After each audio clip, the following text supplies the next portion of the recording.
So here it is. When I pull back, you'll notice it doesn't quite go back enough here in order for it to work. Now, if I depress this cup just enough, it will slide in. It's kind of difficult to do this one-handed, but if I press down in like that and pull back, then you'll notice it still won't get a primer in there. But I've done it before, and if I push really hard, it's kind of difficult to do all this.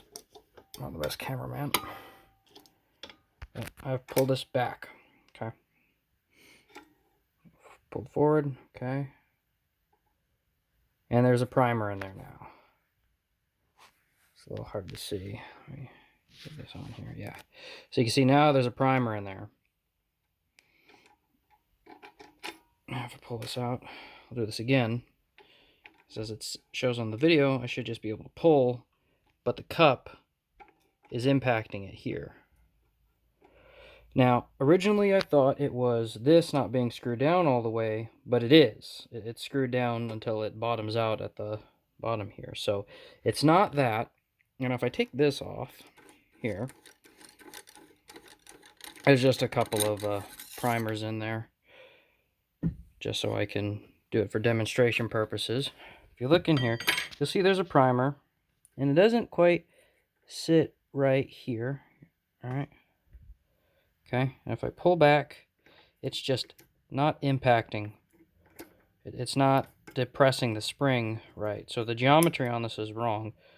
And you can see it just flipped out right there. But even when there's no primer in here, if I pull back, it'll pull just fine if there's no primer in it. So I think what the problem is that if you look down there, if I could get it really close, it seems like this hole wasn't reamed out very well in the manufacturing process.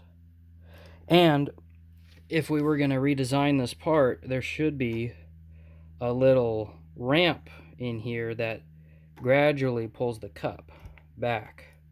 Because now, without the primer in there, I could pull this back all the way. However, when there's a primer in there, it just won't work.